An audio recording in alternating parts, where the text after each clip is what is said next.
Buenas noches, buenas tardes, buenos días, según y donde nos escuchen en ese momento. Para mí es un placer de nuevo poder estar esta vez en directo para este estudio bíblico sobre el Evangelio de Marcos. Y me alegro muchísimo poder de nuevo ver muchas caras conocidas y siempre también se ve alguna que otra cara nueva. Y en el fondo, pues ya tenemos el mar de Galilea, porque lo que vamos a ver hoy se ubica en esta zona, así que pues intento desplazarme siempre a los lugares sobre los cuales hablamos. Bueno, la técnica moderna lo hace posible, así que esto nos ayuda tal vez a sintonizar un poco mejor con la historia que vamos a considerar. El mensaje de hoy lleva el título La primera campaña evangelística. Y en el contexto, como hemos visto, está lo que escuchamos el domingo pasado del Evangelio de Marcos, capítulo 6, los versículos 1 y 6, y hablamos sobre el poder de la incredulidad. Y nos dimos cuenta de nuevo cómo Jesucristo tenía problemas con varios grupos de personas, entre otras con los de su propia ciudad, donde él pasó la mayor parte de su vida hasta ese momento, que era la ciudad de Nazaret. Y ahora nos encontramos en un momento de este ministerio de nuestro Señor Jesucristo, que marca un inciso. Y el inciso consiste en el hecho, hasta este momento, Jesucristo estaba con sus discípulos, les estaba enseñando.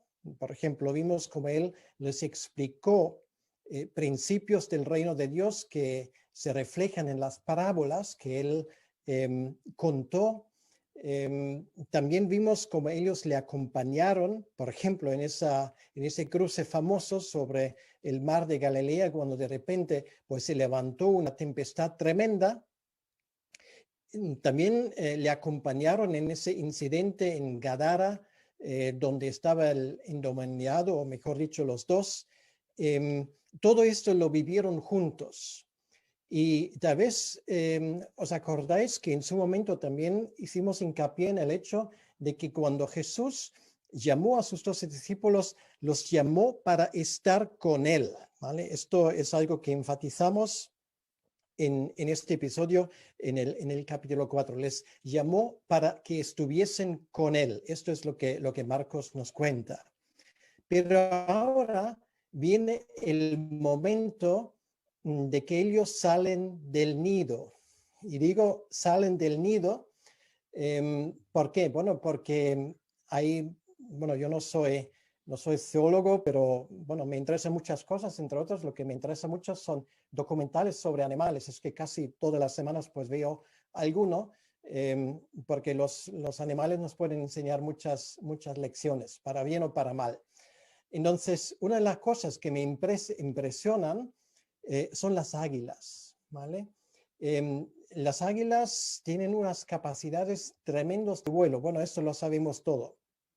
Pero hay una cosa que yo aprendí de uno de esos documentales y tiene que ver con sus pequeños. O sea, cuando las pequeñas águilas, creo que se dice los aguiluchos, pues están ya a punto de salir del nido, pues a esas criaturas no les da la gana, ¿vale? Porque allí en el nido están muy bien, está la madre y el padre, pues cuidando de ellos, y les cuesta salir. Y una de las cosas que aprendí es que las águilas literalmente los lanzan del nido, ¿vale? Y claro, están cayendo y tienen que usar sus alas porque si no se estrellan, ¿vale? Es la única forma de hacerles volar. Es muy curioso. Entonces, lo que vemos aquí en ese texto, de cierta manera, tiene que ver con esto. Jesús, bueno, no voy a decir que enseña a sus discípulos a volar, pero por primera vez ellos predican el Evangelio, pero sin él. Entonces es muy interesante y voy a leer el texto que tenemos aquí en Marcos capítulo 6 y voy a leer los versículos 7 al 13. Marcos capítulo 6 y los versículos 7 al 13. Dice así: Después llamó a los 12 y comenzó a enviarlos de dos en dos. Y les dio autoridad sobre los espíritus inmundos. Y les mandó que no llevasen nada para el camino, sino solamente bordón, ni alforja, ni pan, ni dinero en el cinto, sino que calzasen sandalias y no vistiesen dos túnicas. Y les dijo: Donde quiera que entréis en una casa, posad en ella hasta que salgáis de aquel lugar. Y si en algún lugar no os recibieren ni os oyeren, salid de allí y sacudid el polvo que está debajo de vuestros pies, para testimonio a ellos. De cierto os digo que en el día del juicio será más tolerable el castigo para los de Sodoma y Gomorra que para aquella ciudad. Y saliendo predicaban que los hombres se arrepintiesen, y echaban fuera muchos demonios y ungían con aceite a muchos enfermos y los sanaban. Vamos a orar un momento. Señor nuestro Dios, te damos las gracias por lo que acabamos de escuchar. Gracias, Señor, por esta porción de tu palabra que ahora tenemos el privilegio de considerar. Señor, gracias te damos por esa posibilidad de escuchar a tus pies lo que nos quieres decir, Señor, a través de ese texto. Y te pido por cada uno de los que nos escuchan ahora, Señor, que tú hables a través de tu Espíritu Santo, a través de tu palabra.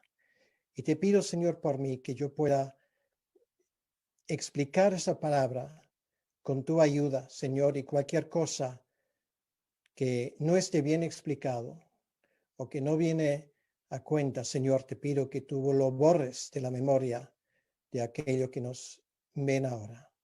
Te pedimos, Señor, que tú bendigas ese tiempo para tu honra y para tu gloria, y te lo pedimos en tu nombre. Amén. Pues esto es un momento histórico. Es por primera vez que los discípulos salen por su cuenta, como el águila pues empuja a sus polluelos, bueno, ya cuando sean un poco más grandes, a sus pequeñas águilas, pues ahora es el momento para ellos de salir y de ver lo que está pasando. Y va a ser una experiencia muy interesante. Hay que imaginarse que la situación es así. A Jesucristo le esperan en muchos sitios porque a donde él iba, pues había aglomeraciones de gente, había mucha gente que quería escuchar lo que él tenía que decir. ¿Por qué? Porque dice el texto sagrado que sus palabras eran distintas, eran llenas de autoridad, no eran como aquellos de los fariseos y saduceos, de los rabinos que ellos estaban acostumbrando. Y además, pues había un problema, y ese problema es que los pastores, entre comillas, aquellos que tendrían que haber dado a esa gente comida espiritual, no estaban cumpliendo con su deber. Entonces nos damos cuenta que en una ocasión a Jesús se les estremeció el corazón cuando él se daba cuenta que la gente estaba perdida, sin rumbo. Y esto era la situación. Entonces era el momento cuando Jesús estaba aquí físicamente y no podía estar en todos los lugares al mismo tiempo. Entonces él envía a sus discípulos de cierta manera para multiplicar así su ministerio. Entonces vamos a mirar los versículos como es nuestra costumbre en esa serie, pues uno por uno. el versículo 7 nos dice que después de esos acontecimientos anteriores, él llamó a los 12 y comenzó a enviarlos de dos en dos. Entonces, lo primero que vemos aquí es que Jesús llama a los 12, y esto es muy importante, porque predicar el Evangelio, hablar en el nombre de Cristo, no es cosa de que a mí me da la gana de hacerlo. Es que hay de aquel que habla en el nombre de Dios sin haber sido llamado para hacerlo. Esto es una palabra que me parece muy importante. Yo tenía un profesor, creo que he contado la historia en varias ocasiones, pero realmente es algo que me ha impactado bastante. Tenía un profesor en el seminario, un profesor de homilética, que nos dijo en una ocasión, claro, nosotros estudiantes ya en el último curso dispuestos a comernos el mundo, porque claro, todo el mundo estaba esperando a que nosotros empezásemos a predicar en nuestra imaginación, por lo menos fue así. Y él nos dijo, señores, si ustedes saben hacer otra cosa que predicar, háganlo. En aquel entonces nosotros no entendíamos lo que ese hombre quería decir, y más que uno se le escapó una sonrisa. Lo que él quería decir era lo siguiente, y yo luego en mis años de ministerio lo entendí perfectamente. Él dice, aquel que se arroga a hablar en el nombre de Dios sin ser llamado, va a fracasar. Y por eso dijo, si saben hacer otra cosa, háganlo, porque es mejor hacer otra cosa con la ayuda de Dios que predicar en su nombre y no tener su autoridad y el poder que está detrás, sin ser llamado. La Biblia lo dice aquí. Y es muy importante, la primera cosa aparte de esto, eso de llamar implica también, y esto es muy importante, que esos discípulos tienen que estar con él. Son llamados, y aquí el versículo dice, llamó a los 12, y esto quiere decir que les dio instrucciones, y luego los llama. Eran 12, bueno, de eso ya hemos hablado, por los 12 tribus de Israel, y ahora empieza el momento de que ellos empiezan a volar. De dos en dos, y eso tiene obviamente su sentido. Jesús podría haberlos mandado a los 12 uno por uno, pero lo hace dos en dos por una razón evidente, porque si tienes dos personas, pues los dos pueden animarse el uno al otro, porque predicar el Evangelio no es una tarea fácil, te vas a encontrar con resistencia. A Satanás no le faltan ganas de desanimarte. Además, pues vas a cometer errores. Y es bueno tener a alguien que luego te dice, mira, has dicho esto, o mira, mejor lo hubieses hecho de esa forma. Y es bueno. Ir de dos en dos nos ayuda a no cometer errores. Bueno, podríamos hablar de esto bastante, pero hay un principio detrás que se describe en el libro de Eclesiastés, en el Antiguo Testamento, y voy a citarlo del capítulo 4, el versículo 9, donde dice, bueno, es un versículo que muchas veces se citan en las bodas. Bueno, se aplica a un matrimonio, pero también se aplica a cualquier equipo que sale, por ejemplo, para trabajar para el Señor. Tiene muchas aplicaciones. Dice allí, mejores son dos que uno, porque tienen mejor paga de su trabajo. Quiere decir que hacen su trabajo mejor. El versículo 11 dice, también si dos durmieran juntos, se calentarán mutuamente, mas ¿cómo se calentará uno solo? Claro, tiene su aplicación en cuanto al matrimonio, pero tiene su aplicación de darnos calor, de ayudarnos mutuamente, y es un principio muy importante. Y el principio es que el reino de Dios no es para lo que yo llamo los Rambos espirituales. Ustedes se acuerdan de Rambo, ¿no? Que bueno, él venció a ejércitos enteros simplemente con él, porque era más listo que nadie, tenía más poder, más fuerzas. En el reino de Dios no hay Rambos espirituales, ¿vale? Somos llamados a trabajar en equipo. Y podemos ir a través de la historia de la iglesia y vemos un fracaso tras otro de personas que creían que podían trabajar de forma independiente.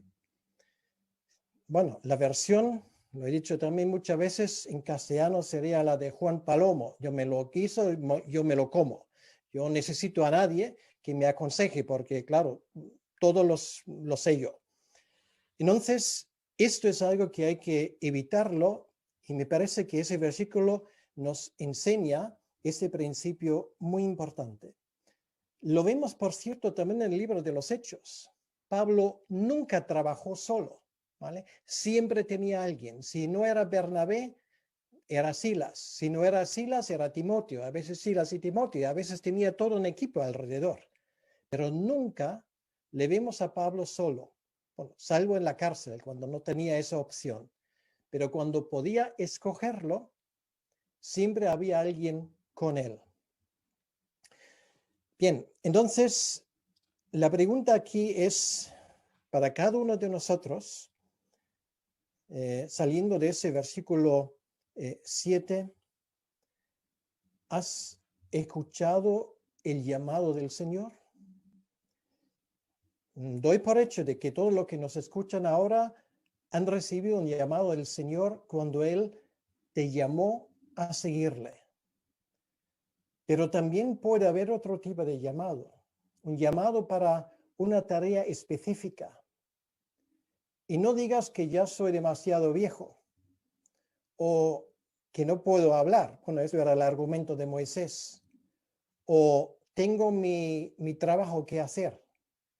O tengo esa circunstancia. Si el Señor te llama, Él abrirá puertas. Pero eso sí que es la condición. Él tiene que llamarte para una tarea específica. Es muy cansino tener que ver con gente que intentan llevar a cabo un ministerio sin ser llamado. Te lo puedo decir por mi propia experiencia. Muy cansino. Porque si intentas suplir con tus propias fuerzas lo que Dios no te ha dado, te vas a cansar y te vas a cansar rápido. La segunda cosa que aprendemos aquí, todavía estamos en el versículo 7, que Jesucristo les da autoridad. Tiene que ver con lo primero. A quien Dios llama también le da autoridad. Y la autoridad nos es dada, no es algo que nosotros nos merecemos. No es algo que nosotros por pericia o por muchos estudios podemos adquirir. Podemos adquirir conocimiento. Podemos adquirir, incluso si quieres, sabiduría. Pero la autoridad en nuestro ministerio viene de parte del Señor. Y esto es insustituible. Y esto funciona en cuanto a ministerios específicos, pero también funciona en cuanto al ministerio cristiano en términos generales. Por ejemplo, en Mateo capítulo 28, nuestro Señor dice, me es dado todo el poder en los cielos y en la tierra, por eso id a todo el mundo. Quiere decir que nosotros como discípulos suyos hemos recibido de parte del Señor la autoridad de predicar el Evangelio. Esto no es una opción. Esto no es algo que yo pueda escoger o no, sino esto es algo que está a disposición de cualquier creyente. Cuando el creyente más recién llegado al reino de Dios, cuando el creyente más débil habla en el nombre de su Señor, Satanás tiembla. Y esto habla de nuestra autoridad, porque no hablamos en nuestro propio nombre. No hablamos algo que nosotros nos hemos inventado, somos mandados, para decir de esa manera. Damos lo que hemos recibido de su parte. Esa gente, los 12 discípulos, era gente sencilla. Eran gente, si quiere, como tú y yo. Ya lo he dicho en su momento que ninguno de nosotros posiblemente hubiese escogido un Pedro, un Juan, un Tomás. Bueno, a Judas tal vez. ¿Por qué? Bueno, porque ese hombre era del sur, era el único de los 12 discípulos que era cerca de Jerusalén. Pero bueno, me aparto del tema. Los demás no, eran galileos, gente de habla difícil, ¿vale? Como yo, por ejemplo, que soy del sur de Alemania, pues todo el mundo se ríe de nosotros en Alemania porque tenemos un acento como los andaluces. O sea, somos los andaluces de Alemania, de cierta manera.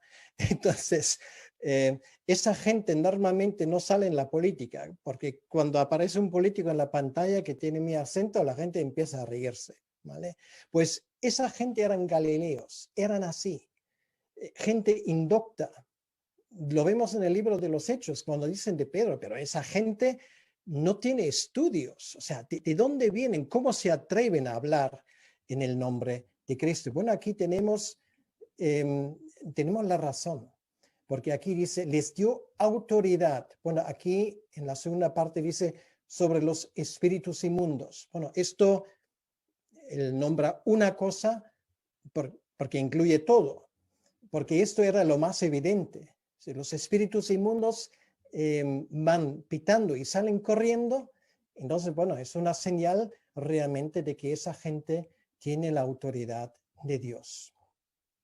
Y esto nos lleva al siguiente.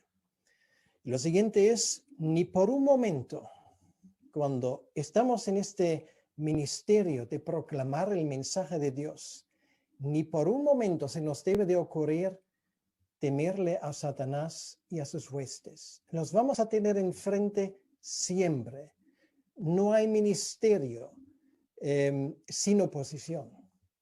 No hay misión sin tener ese tipo de ataques continuos de parte de Satanás. Siempre lo vamos a tener.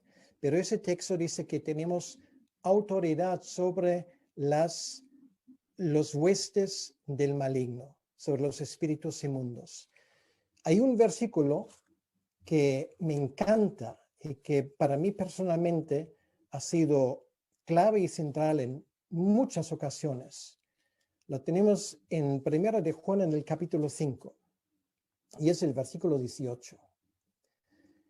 Dice el apóstol Juan al final de su vida, sabemos que todo aquel que ha nacido de Dios no practica el pecado, pues aquel que fue engendrado por Dios, que es el Hijo de Dios obviamente, le guarda y el maligno, ¿qué dice aquí?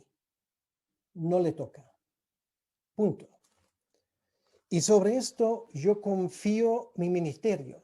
Sobre esto confío mi vida como creyente. El maligno no nos toca, nos quiere hacer la vida imposible, pero no lo olvides, no nos puede tocar.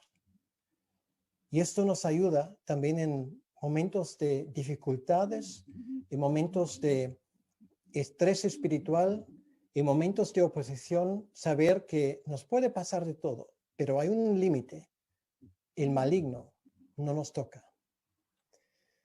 Y ahora en lo siguiente, pues, aprendemos algo de la sencillez del ministerio cristiano.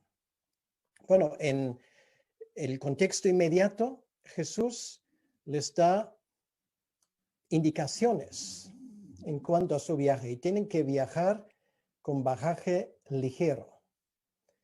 Eso me encanta. La última vez que estuve en Cuba, hace un año, viajé con un muy querido hermano, un antiguo, de mis antiguos ancianos de la iglesia que nos envió al servicio misionero en Alemania. Ya tenía 80 años y quería acompañarme una vez más a Cuba. Y cuando le veo en el aeropuerto, porque nos encontramos en La Habana, pues le veo allí y digo, ¿dónde está tu equipaje? Pues el hombre viajó literalmente para un viaje de 15 días, simplemente con su bagaje de mano.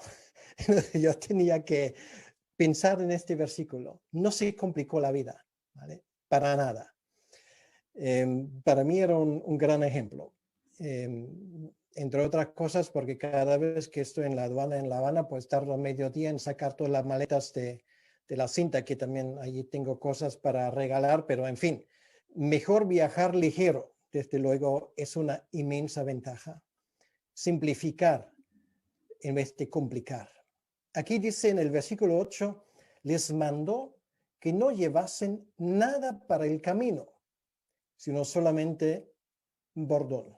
Bueno, la palabra bordón no es una palabra muy común en castellano hoy en día, y pues mucha gente tal vez ni siquiera sabe lo que significa la palabra. Pues un bordón, si recuerdo bien, es un tipo de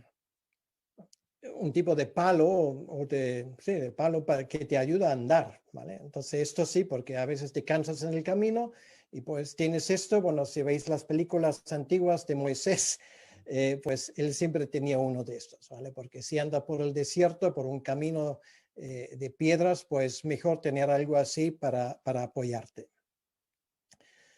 No les será permitido llevar alforjas, lo dice explícitamente. ¿Por qué? Bueno, las alforjas sirvieron, entre otras cosas, bueno, para meter cosas. En castellano se dice, bueno, se mete algo en la saca. ¿Y a qué nos referimos? Pues al dinero, ¿vale? Pues esto eran las alforjas. Bolsa para poner, por ejemplo, limosnas. Había gente en aquel entonces que lo hizo. Había rabinos andantes y viajantes que tenían alforjas.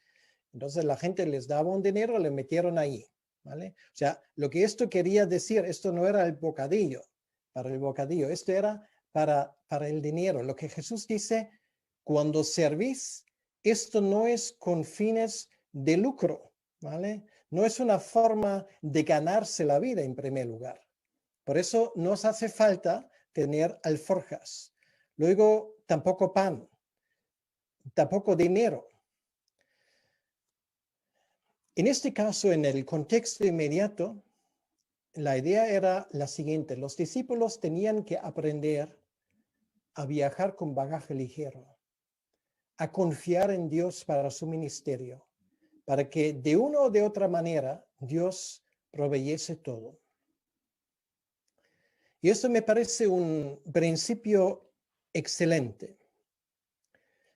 Yo recuerdo que hace muy poco tiempo me llegó una carta. Bueno, no es la primera vez que me llega. Yo recibo ese tipo de cartas con cierta frecuencia. Y un ministerio cristiano, evangélico, donde el que lo desempeña escribe más o menos que necesita urgentemente dinero para que el ministerio siguiese, porque si no, ese ministerio, que era una bendición tan grande del reino de Dios, terminaría. Bueno, yo, humanamente hablando, lo entiendo, ¿vale? Esto lo diría cualquier persona que tiene un negocio. Dice, bueno, si no venís, si no hay clientela, pues voy a tener que cerrar, ¿vale? Así funciona la vida, digamos, secular. Pero así no funciona la vida espiritual. Así no funciona el ministerio cristiano. Antes dijimos que si Dios te llama, Él te va a dar la autoridad. Y aquí tenemos otro principio. Si Dios te llama, te dará la autoridad y proveerá todo lo necesario para que este ministerio se lleve a cabo. Y no hace falta hacer campañas, maratones, todo tipo de cosas para sacarle a la gente las ofrendas que yo creo que me corresponden. No, Dios te dará. A mí, como joven misionero, en los primeros, bueno, de hecho, fue antes de venir a España, en el año 85, había un predicador que era buen amigo mío que me dijo, mira, si tú obedeces al Señor, si llevas a cabo su ministerio en los términos que Él depone, tendrás siempre dos cosas. En primer lugar, siempre tendrás gente que te va a escuchar. Pueden ser muchos o pocos, pero siempre va a haber gente que escucha. Y en segundo lugar, nunca te va a faltar lo que es necesario para que ese ministerio se lleve a cabo. Entonces, esto nos debería hacer pensar realmente, porque todo el mundo sabe que en esa área de pedir y de pedir y de pedir, hay muchas cosas que realmente no cuadran con lo que vemos en la Biblia. El apóstol Pablo sí pidió dinero para otros, eso sí, para la iglesia en Jerusalén, pero nunca para sí mismo. O sea, antes él trabajaba con sus propias manos haciendo tiendas, pero él estableció ese principio que vemos aquí. Nunca quiso ser una carga para nadie. Y mira, el Señor le proveyó todo hasta el final. Ni alforja, ni pan, ni dinero en el cinto. Esto me parece que va en la misma línea con lo que Jesús dice en el Sermón del Monte. Y es un principio que se aplica a todos. El principio es: busca primero el reino de Dios y el resto del Señor te añadirá. ¿Y de qué habla en su contexto? Del comer, del beber y de ropa que se puede ampliar, es decir, de un techo que tienes encima. Poco más nos hace falta. Lo demás es opcional. Pero Dios es fiel. Es imposible que cuando te llame Dios, que Él no provea todo lo que te haga falta. Podría, de mi experiencia personal, añadir muchos ejemplos, pero no es necesario. Creo que hemos entendido el principio que hay detrás. El principio aquí es sencillez, no complicación. El principio aquí es llevar el bagaje lo más ligero posible. Estar dispuesto a estar disponible para el Señor donde Él nos llame. Sigue Jesucristo en el versículo 10 y les dijo: donde quiera que entréis en una casa, posad en ella hasta que salgáis de aquel lugar.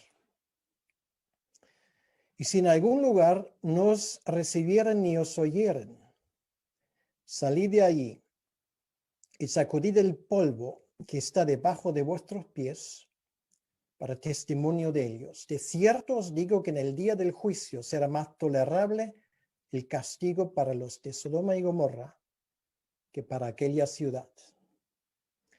Ahora hablamos del mensaje, no de los mensajeros. Ahora hablamos del mensaje. Y estos versículos que acabamos de escuchar hablan de la dignidad del mensaje y, si quieres, de su solemnidad, porque no es cualquier mensaje. Lo importante aquí es que tenemos que ser persistentes en nuestros intentos de evangelizar, pero no insistir en el caso de que hombres o mujeres que nos escuchan claramente dicen que no tienen interés. Jesús lo expresa incluso de una forma más cruda. No hay que echar las perlas delante de los cerdos. Quiere decir, nosotros no somos mercaderes del Evangelio. No tenemos que vender, entre comillas, un producto a aquellos que no tienen ni el más mínimo interés en ello. No somos los pesados de turno. Ofrecemos lo que Dios nos ha dado, pero nosotros no insistimos de tal manera que nos ponemos pesados. Es un ofrecimiento, pero nosotros no obligamos a nadie, ni por supuesto, ni manipulamos a nadie.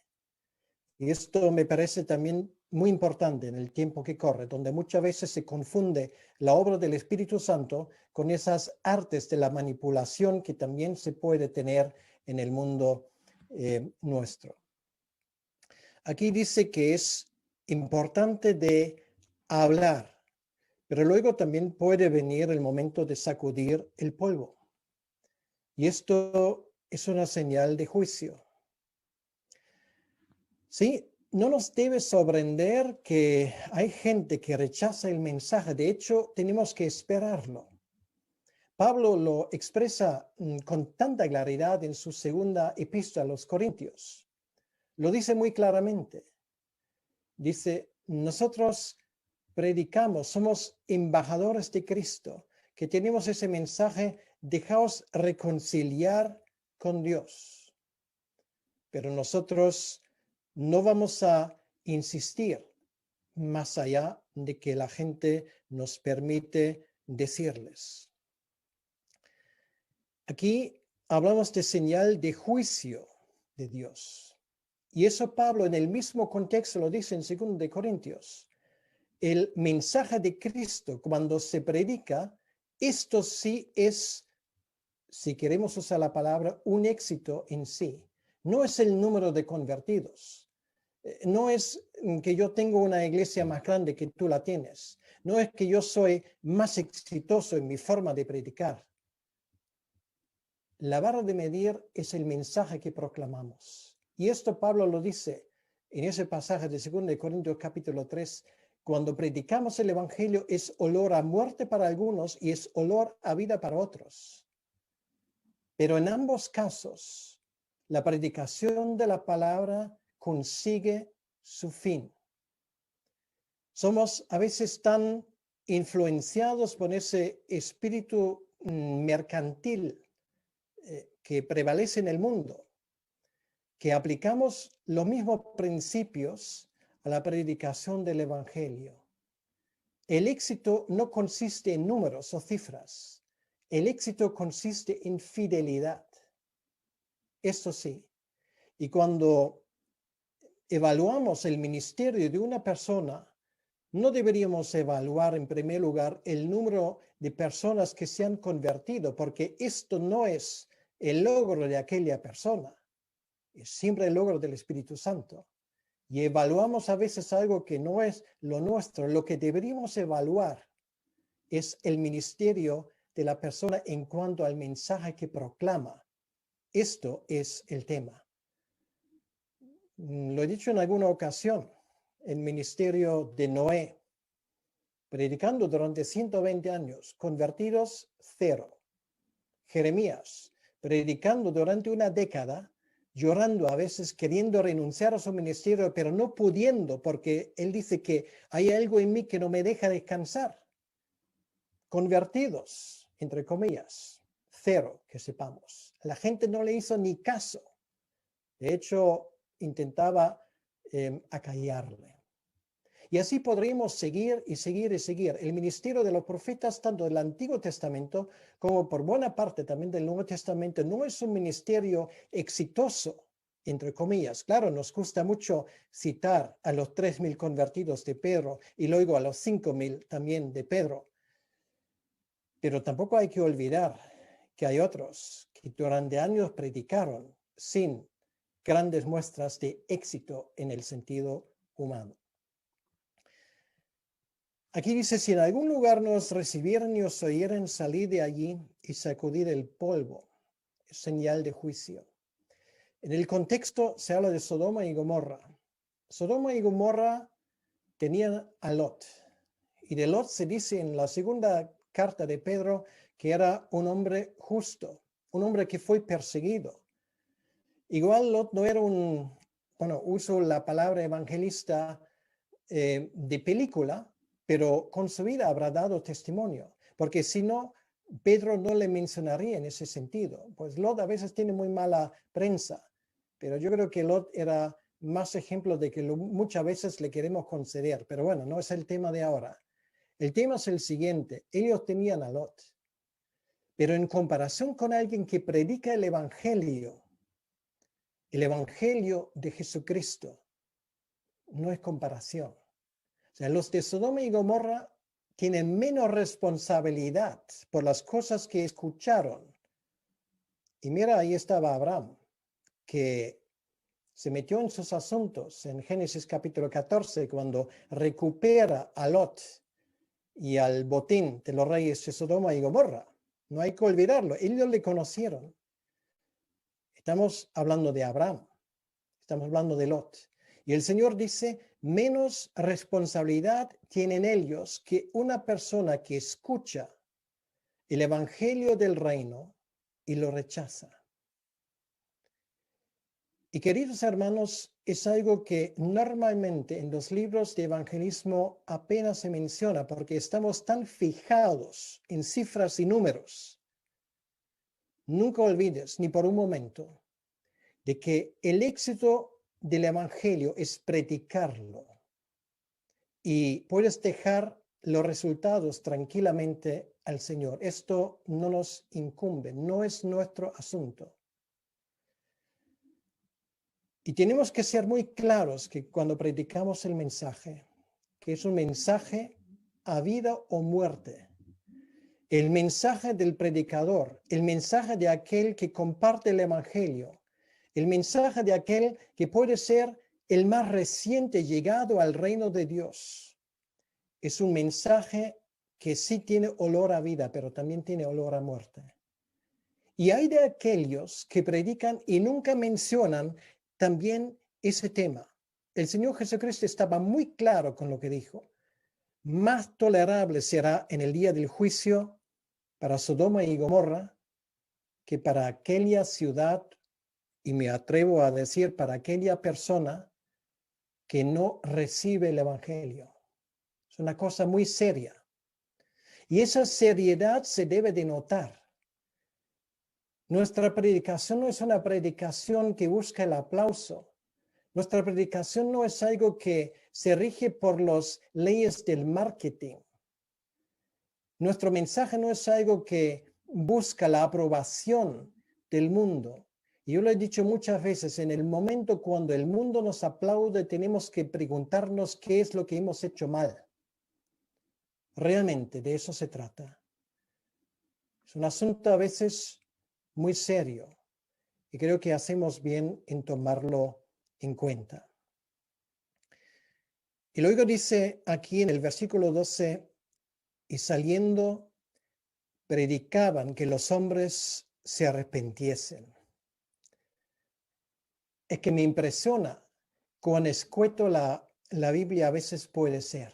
¿Vale? Esto es el resumen de su mensaje. Nos gustaría, bueno, Pedro y Juan, bueno, yo no sé quién iba con Pedro, porque ir con Pedro no me lo imagino como algo tan fácil, ¿vale? Porque, no sé, ese hombre pues le gustaba mucho hablar y no dejaba hablar tanto, me imagino.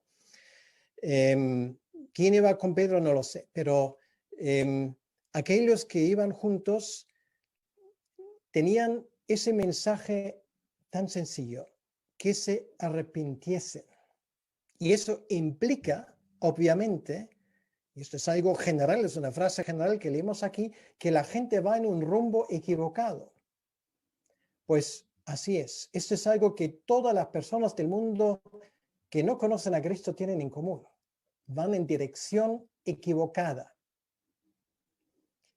Bueno, tal vez conocemos este chiste de uno que va por la autovía y de repente escucha un anuncio por la radio que le dicen, bueno, en la autovía tal, tengan mucho cuidado, manténganse en el margen derecho de la carretera porque hay un vehículo que viene en dirección opuesta. Y ese hombre de repente dice, pues yo veo centenares. Creo que hemos cogido la idea. El tema es, si tú vas en dirección opuesta, en primer lugar tienes que darte cuenta de ello, de la realidad de lo que es tu vida, que vas a una dirección donde te vas a chocar, vas a tener un accidente. Es muy peligroso. Entonces, ¿qué tienes que hacer? Bueno, ahora no estoy para dar consejos que luego igual no se ajustan al código penal de tráfico, pero bueno, lo más prudente sería parar, ¿vale? y no hacer nada, esperar hasta que venga la Guardia Civil. Pero, digamos, la segunda opción sería salir lo antes posible de esa autovía, pues ir por el puente y entrar en la dirección correcta, ¿vale? Pues de esto estamos hablando. Esto, la palabra, de hecho, la palabra en griego para arrepentirse es, bueno, muchos la han escuchado, es metanoia. y significa un cambio de mente, ¿vale? Un cambio de pensar, porque allí empieza la cosa. Empieza en nuestra mente. Es darnos cuenta que nos hemos equivocado, darnos cuenta que realmente el rumbo de nuestra vida no es el rumbo correcto. Y lo único que ayuda en este caso es volver atrás, dar la vuelta de 180 grados. Y termina finalmente que echaban fuera muchos demonios y ungían con aceite a muchos enfermos y los sanaban. Bueno, aquí pone el énfasis sobre la salud física, también la liberación de demonios. Obviamente ya hemos aprendido de que esto no era un propósito en sí mismo, sino era señal de que el reino de Dios había venido. Pero donde hay arrepentimiento, hay sanación, las cosas se ponen en orden. Yo recuerdo de haber leído hace tiempo el testimonio de una de esas reuniones evangelísticas. Y había un hombre que por invitación del evangelista salió al púlpito para dar su testimonio. Y daba ese testimonio de la siguiente manera. Él dijo, yo era un borracho. Yo no solamente bebía todo el dinero que entraba en casa, sino además maltrataba a mi familia. Pero llegó un momento, bajo la predicación del Evangelio, cuando me di cuenta de la equivocación de mi camino. Y di la vuelta y ahora me veis aquí. Dios me ha cambiado. He recibido nueva vida. He nacido de nuevo. Y ahora las cosas han pasado. Mi familia ahora es otra cosa. Y mientras que él daba testimonio, pasó un hombre por ese lugar y escuchó el testimonio. Y ya mientras que ese hombre hablaba y daba testimonio de lo que había pasado en su vida, él se burlaba de él. Y decía, bueno, estos son imaginaciones. Esto no es realidad, esto es un sueño. Lo que ese hombre habla no es real. Déjale seguir durmiendo y tener sus sueños. A su lado tenía una niña pequeña que le dijo a este señor, si esto es un sueño, le pido que no le despierta, porque es mi papá. Entonces, quedó muy claro de que esa niña sabía que algo había pasado en la vida de su padre. Y esto podría ser el testimonio de cualquier persona que realmente es tocado por el Evangelio. No es solamente un retoque de cosas. Dios nos hace nuevo. Y creo que esto puede ser la experiencia y el testimonio de cualquiera también que ha ido por ese camino. No son pequeñeces, es un cambio a fondo. Esta mañana escuché el testimonio de una persona que vendía droga, que era el jefe de una banda peligrosa que pasó 3 años en la cárcel. Cuando tú veías a ese hombre dando su testimonio como él había conocido a Cristo, ves un hombre bien arregladito, con buenos modales, con una sonrisa en la cara, y cualquiera diría, bueno, si esto es verdad lo que él dice, pues grandes cosas han pasado en la vida de ese hombre. Y de eso se trata. Esto es esa sanación del alma, que es mucho más importante que lo demás. Las tinieblas tienen que retroceder. Y simplemente quiero aprovechar ese momento al final de esta exposición para dirigirme directamente a alguna persona que nos puede escuchar a través de internet o luego a través de las hemerotecas donde esto se guarda. Si tu vida está hecho añicos, si tu vida realmente necesita un cambio, si has escuchado la voz de Dios hablando de a ti, no mi voz, sino Dios hablándote al corazón. Entonces sabes, lo que has escuchado es verdad. Y sabes que solamente una persona puede cambiar tu vida porque ha cambiado a lo largo de la historia millones y millones y millones de vidas. Y también puede cambiar tu vida. No lo olvides. Y te pido, por el amor de Cristo, como embajador de Cristo, que vengas a Él, que entregas tu vida a Él y que sea ahora el momento de tu salvación. Y vas a ver que Dios puede hacer grandes cosas en tu vida. Ninguna vida es inútil, tampoco la tuya. Y si ahora escuchas su voz, no cierres tu corazón. Abrázale a Cristo y dale la bienvenida a tu vida. Te lo pido, te lo ruego, para que no te pase esto. Lo que dice el versículo 11, escuchando el mensaje al final, vas a peor que es esa gente de Sodoma y Gomorra. Y todos sabemos lo que pasó con ellos. Y aquellos que conocemos a Cristo, yo quiero animarte de corazón, de confiar en el poder del Evangelio. El Evangelio no necesita que le ayudemos, no necesita de nuestros argumentos refinados, no necesita de nuestras palabras pulidas, no necesita ningún tipo de nuestra parte. Lo que el Evangelio necesita es que tú lo prediques tal como está. Esto es lo único. Y verás que se cumple lo que Dios ya prometió en el Antiguo Testamento. Mi palabra, el que yo mando, no volverá vacío, porque siempre habrá gente que te escucha. Y si el problema es el dinero, lo que hace falta para que este mensaje se proclame, Dios lo va a proveer. Y esto es tan seguro como el amén después de esa exposición. Y por eso digo amén. Pues vamos a orar un momento. Señor nuestro Dios, queremos darte las gracias por tu palabra. Gracias porque tu palabra es una palabra sencilla y además es una palabra eficaz.